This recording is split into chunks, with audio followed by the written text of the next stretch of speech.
Antes de morrer, Abel revela segredo a Leona. Abel vai morrer de uma forma brutal.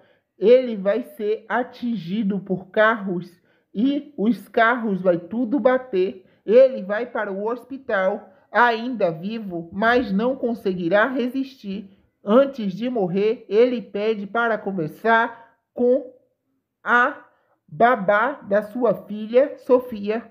Então, Leona vai até o hospital e diz: Seu Abel, o senhor me chamou?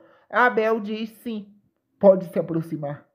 Leona, eu quero que você saiba que foi o Jaques que me matou. Se eu tô morrendo, foi o Jaques que me matou. E não se afaste da Sofia. Ela vai precisar muito de você. Leona, neste momento, se assusta quando a parada cardíaca de Abel para e ele morre